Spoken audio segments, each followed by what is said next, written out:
started my career at JPMorgan Chase. I became the second person in my class to be promoted to assistant vice president. Patrick Hilton from NCB called me the same day. The same day. Imagine having a big corporate job at JPMorgan in the US, but then deciding to leave it all behind and return to Jamaica.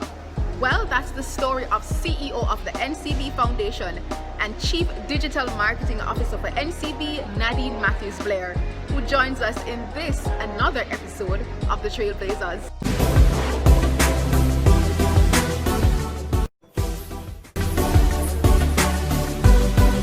Nadeen Matthews Blair currently serves as the Chief Digital and Marketing Officer for the NCB Group and the CEO of the NCB Foundation. She joined the National Commercial Bank Jamaica Limited NCB in 2010 as the head of strategy, where she worked with the leadership of the organization to establish cohesive, coherent and effective strategic plans for the NCB Group, including its subsidiaries. These strategies helped propel NCB to the leading position in Jamaica and a top 5 position in the English-speaking Caribbean. In 2014, Nadeen served as co-creator and executive producer of the hit business reality TV program NCB Capital Quest, which features small and medium enterprises competing for the opportunity to access an equity investment of up to 50 million Jamaican dollars. Prior to joining NCB, Nadeen studied, lived and worked in the United States for about 20 years. She worked as a senior associate at the premier global consulting firm McKinsey and Company in Atlanta, Georgia, and was an assistant vice president at JPMorgan Chase in New York. She completed her MBA at the Wharton School, University of Pennsylvania in marketing and entrepreneurship, and graduated cum laude from Binghamton University with a Bachelor of Science in Financial Economics. Nadeen has been recognized by FinTech Americas as one of the top 25 most innovative bankers in Latin America. In March 2017, she was selected as the sole representative of the English and Spanish-speaking Caribbean in the World Economic Forum's cohort of Young Global Leaders YGL, which is a high-profile growing network of bold and action-oriented young leaders from across the world, all under 40 years. In August 2018, Nadeen was selected to participate in the IWF's Leadership 2018-2019 Fellows Program. She enjoys spending time with her husband, Mark, and her 2 daughters, Nyla and Leanne. A pleasure to have you on the TrailBlazers. I mean, just reading through your story and knowing the fact that you left a huge job in the US to return to Jamaica, that's phenomenal. Well, Tamara, I'm really excited to be here, not only because the program is awesome, but because you are one of our NCB Foundation scholars. You are family, and I'm so proud of you. So I'm especially thrilled to be on the program today. Thank you very much. And getting right into the story. So yes, you grew up, you were born in Jamaica, but then you migrated to the US. Tell us about your journey, and then how is it that you ended up working for companies like JPMorgan and Chase? All right. So like you said, I migrated from Jamaica when I was young. My mother is a nurse. She just actually retired after 31 years in nursing in the States. So she migrated to the US like many nurses would have done in the 80s and the 90s, and that started my journey in the US, which was much different from my journey in Jamaica. In Jamaica, I went to a primary school, Bridgeport Primary School, and notwithstanding being from humble beginnings, no one ever told me that I wasn't able to do something. I was really smart, I did well in school. And so the transition to the US was challenging when you recognize that people start to question you and start to, as Michelle Obama would characterize it, plant seeds of failure because of your background and where you come from. And the biggest example of this was when I passed the specialized high school exam for Stuyvesant High School, which was the best high school in New York City, still is, I think. And the dean called my parents in and kind of said, we don't really think that your daughter is up for this challenge or something to that effect. No one from this school has ever passed this exam before. And my parents pretty much told him that I was going to go to the school. I had passed the exam and they had confidence in me and what I could do. And so in retrospect, of course, as a child, you don't realize at the time, but parents' support really has bolstered me from a lot of the negative talk that can come from the environment and the seeds of failure that can get planted in young people around what you can do because you are Black or because you're a woman or because you are poor. Yes. So after attending high school, I went on to attend Binghamton University on a full scholarship. Then I started my career at JPMorgan Chase in their commercial banking unit, had two amazing bosses there. And then I went back to business school to pursue my MBA at the Wharton School because I decided I wanted to have a multinational career and I didn't know what that meant at the time. And then following that, I started at McKinsey and Company, which is a global consultancy. That's amazing. What was the experience like though working at those, huge companies? I had really good experiences. I learned a lot. At JPMorgan Chase, I was in a particularly supportive environment. And one of the things that I would tell young people is to bloom where you're planted. Sometimes things don't work out as you would expect. So after going through what is like a management training program at JPMorgan Chase, you were to get assigned to the various offices across New York. And I did really well in the program. And so I thought I would be assigned to the Manhattan office. But I was assigned to the Bronx Westchester office, likely because I grew up in the Bronx and they said, hey, let's assign her here. And so at the time, that was such a disappointment to me, but I was able to brush it off and said, okay, you know what, I'm gonna do my best. So in joining that office, I was adopted by these senior male bankers, Eamon Quinn, Miguel Calderon, Pat McGrath, and they just took me under their wing. They took me to visit all their clients as a very junior analyst. And because of that experience and that support, I became the second person in my class to be promoted to assistant vice president. So what would have been a not ideal experience is not what I wanted. I wanted to be in Manhattan actually turned out to be an awesome experience because of the support that I had, and that helped me to propel faster in my professional career at JPMorgan Chase. Wow, that's incredible. At the same time though, I remember hearing you speak at a function that you were one of, a few females in some of the corporate jobs that you've done in the States, and also one of the few Black females at that. So how was that for you? Back then it was unfortunately the norm, and today in 2020 it's much better, but we know that it can get a lot better. And I think back then you were conditioned to be grateful and to feel privileged for being one of just a few Black people or just a few females. And I do feel grateful, particularly because I know that so many persons sacrificed for me to have that opportunity. I think now I am much more focused on not just being grateful, but also, paying it forward, because there needs to be a lot more Black people and women in the workplace in senior roles. It makes organizations better. And there's this famous quote that I see on LinkedIn from time to time from Ruth Bader Ginsburg, where it says, people ask her all the time, what would be her ideal number of justices on the Supreme Court? And she says 9, which is all of them. And people look at her in shock and they're like, what do you mean? They're expecting her to say 40% or 50%. And the answer is, when it was all white male, that was okay.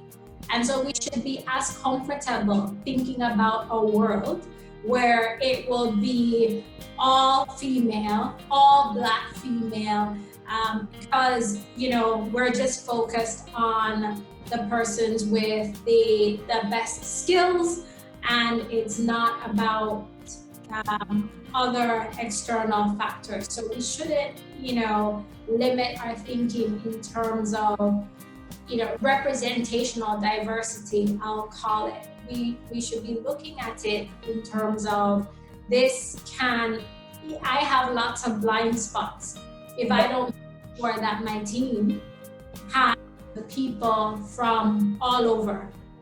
And so it is the right thing to do from a moral standpoint, but it also makes really good business sense to make sure that I'm much more diverse than what I see today. Indeed. And, fast forward, you took a leap of faith and you returned to Jamaica. Tell us, how did all of that happen? So I was at McKinsey and Company at the time, and that was a great experience. You learn a lot. You work really hard, but you learn a lot because you're exposed to many clients in different sectors, in different countries. But at the end of the day, you have to ask yourself, is there meaning? Are you excited to wake up in the morning? And is there a fit? And so for me, the answer was no. And so I had to think about what was the right thing to do. And I didn't have it all figured out, so I was considering a number of things, including, I wonder what it would be like to work in Jamaica. I hadn't lived in Jamaica for a long time, and I never worked there, never got to high school there. And so a friend of mine sent out my resume to a few CEOs in Jamaica. Fun fact, that friend is now my husband. Awesome. Yes. But so he sent those out, and Patrick Hilton from NCB called me the same day. And the same day. For me, that was a sign.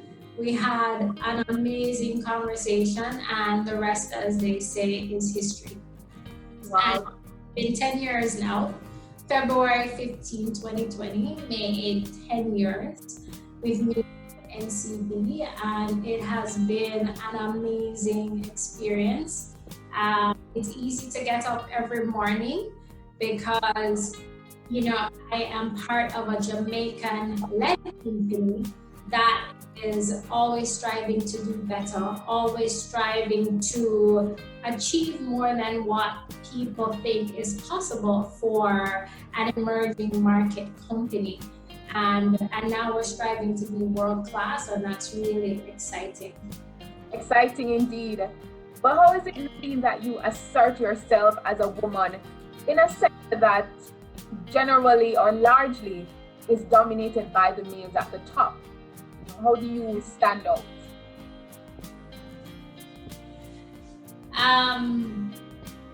Well, I think that women, we have to spend time betting on ourselves and believing in ourselves. I think that's where it starts. And I actually see that in young Jamaican girls, and the studies have shown that in the classroom, when the children are young, the young girls have no problem putting up their hand. Yes. And they're as bright as the young boys, but somewhere along the way we get conditioned. Somebody tells us we're too enough and all of those things, and then somehow that turns around. Plus, we are working ourselves out of a tradition of men controlling certain parts of. I do know that and firmly believe that Jamaica is ahead of the United States in some respects, and part of a very diverse leadership team where if we're not 50-50 already, we possibly could be, or even more. We're definitely getting there. So, but if asserting yourself requires a self-belief, and that's where it starts. And I think that women need to tap into their strengths and be confident in those strengths. And where there are weaknesses, don't focus on weaknesses, focus on your ability to learn. It was when I read the book Lean In that where she shared, men will apply for a job when they meet 40 to 50% of the things on the job description, and women will want to meet 90 to 100%. It's that confidence differential that starts to make all the difference. It doesn't matter if you don't meet 100% of the things on the job description. Can you learn? Wow. If you can learn, then you can make it happen. That is such a profound statement, though, because I know I'm like that too. Like, a job description that I'm interested in. If I see a job that I'm interested in, I'm going to be like, oh, I don't meet those requirements, so let me not apply. But that is really a profound statement indeed, because a lot of times men do exude that confidence, and we need to be more confident as women. That's awesome. Thank you for that. Okay, so continuing the conversation, you have been CEO of NCB Foundation for a good while. As you mentioned, you've been with NCB now for 10 years. What has been the most rewarding experience for you over the years? Wow, there have been many. For instance, when I see you create this program, and I know that we talked about this from when it was just a little seed. So I see our scholars growing and making a difference in Jamaica, and that's very rewarding. As the company continues to perform well, meaning NCB, which funds a foundation, we've been able to do a lot more. Our resources have grown almost threefold, and I'm very proud of that. That allowed us, for instance, this year to create our Level Up grant, where for persons who were negatively impacted by COVID, we provided grants for them to take short courses with some of our partners like Internet Income and iCreate, and short courses in digital marketing, freelancing, virtual assistant, transcription, and so forth. And what that gave them an opportunity to do was to find a new way of earning income in this new economy, in this digital economy. And some of those persons are earning already. So that was particularly rewarding because, it's always good to make a difference generally, but when having the opportunity to make such a difference in a challenging time was particularly rewarding. It is, while we've done a lot that I'm proud of, I'm keenly aware that there's so much more work to do in our country. So that continues to drive me. I try not to celebrate too much when I think of the magnitude of what else there is to be done. I don't believe that the foundation can solve everything, and so we have adopted a mindset of partnership. How do we partner with other stakeholders in the country or even outside the country that want to help? And then we also have a mindset of let's help persons who we know are going to give back, like Tamara McHale. Even a level of grant, we're very thoughtful about picking people, and we recognize this through their essays that once they started earning that income, they were going to support their families, they were going to support their communities. And so that grant, while small, goes further because we're very intentional about who we support. Awesome. And speaking of digital marketing, you also are the Chief Digital Marketing Officer for NCB. So that's and also a title that you have. I mean, you just admitted it. We know that the world that we live in now is completely digital. Everybody's advertising their various business and initiatives online. How is it that an individual or a business, especially like for startups, how do they stand out in this, noisy digital environment? Mm-hmm. So, standing out is about being authentic and true to you, who you are. And in order to do that, you have to think about that and really figure that out. There is a great class that I took myself because the things I learned in my MBA program are no longer relevant.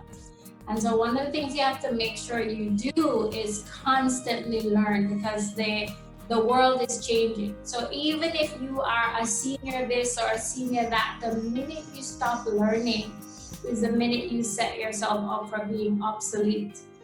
So that's a long way of saying I took or I'm taking this Google Garage program. And what I would say to businesses, don't be surprised that you can do a lot with for free or with things that exist today. So using your Instagram page or your Facebook page to start, there are a lot of things available, or Google My Business. There are lots of free things that you can leverage to start to build a profile. And then once you figure out who you want to be and you start to deliver above and beyond for some customers, then that becomes the next thing that you build up. How do I leverage my customers and their experiences to get new customers? And things will grow authentically, particularly if you are focused on continuous improvement. Wow, I like that, continuous improvement. Yes. Step by step, you don't want to become obsolete, as you mentioned. All right, Nadeen. So, I noticed you mentioned Michelle Obama, and I kind of figure that she's a big inspiration for you. Who else inspires you, or if she inspires you, why? And also, what are some of the books that you read to, get inspiration and to keep going and moving? So Michelle Obama is an inspiration. Her story is similar to mine in terms of a humble background, but being intelligent and being supported by your parents, and but following that path that you think is the right path, because she talks about being a lawyer but not necessarily being passionate about it, and getting to the place where she felt strong enough to depart from that path. I also take inspiration from my parents. I draw inspiration from many places. So my parents have sacrificed a lot. They've been really committed to their children. And so that's inspirational, and I want to channel that into my own children. I take a lot of inspiration from my team. This year, I've been doing a lot of work on my personal leadership and development, and a lot of the most useful feedback have come from members of my team that have been willing to say, you need to improve on this. Wow. So I take inspiration from all over. It's not just about famous people. It's you can take inspiration from anywhere. But I really like that though, because the fact that you are the CEO, but at the same time you are willing to listen to your team members who, have given you that advice, and you actually, took it and are working on that improvement. I mean, a lot of other persons may, would have felt disrespected, would have felt slighted, would have even, been sort of arrogant. So why is it important that even as a CEO or just a leader in general, that you are open to feedback? Because you don't know everything, and you can't know everything, and you can't do everything. And so the minute that you have that mindset, then your team will disengage and you will find yourself having to do everything. But then that's not scalable. If you want to improve and grow, a one-man show is not going to cut it. So one of the things that CEOs, and you see this with startups, they have trouble letting go, because you were it. You started it, you knew everything, you've been there from the beginning, but you have a choice to make. If you want to grow, then you have to let go, and you have to start incorporating insights from other people, other areas. I mean, there's a saying that I love: if you're the smartest one in the room, get out and find another room, because it means that you're not going to learn anything new. So some people like to be the smartest one in the room because it makes you feel good about yourself. But again, if you're not learning, you're not growing. Wow. The choice is yours. Indeed, I love two gems that you just dropped. If you're not learning, you're not growing. And if you want to grow, let go. I mean, and speaking of letting go, the time is winding down, but I actually wanted to touch on, because yes, you are the CEO of the NCB Foundation and the Chief Digital Marketing Officer, but you're also a mother and a wife. Yes. And I remember you shared that you partner back when you were in New York that you had to cut. And being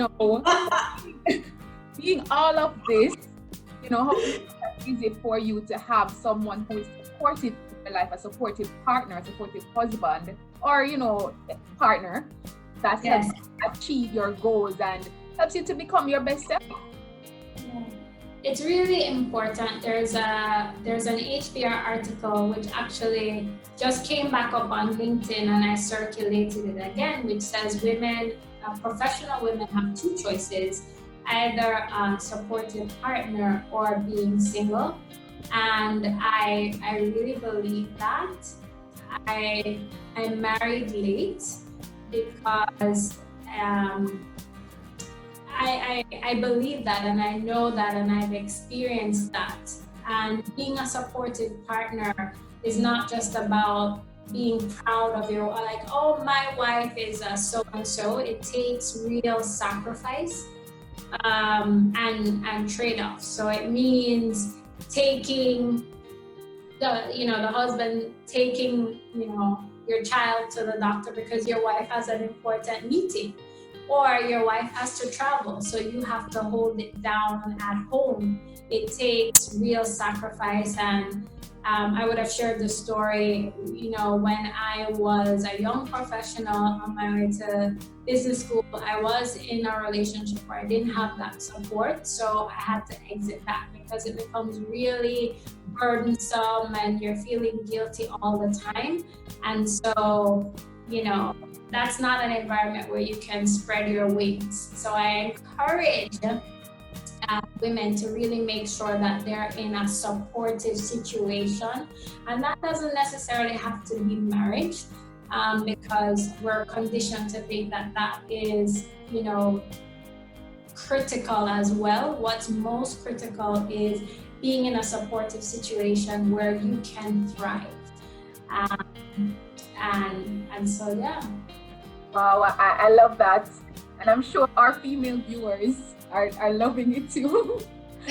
My final question, I want from you 3 life lessons for our viewers.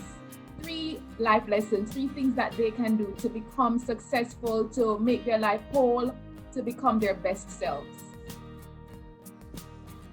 Wow. Okay. So my favorite one is to dream big and to share those dreams.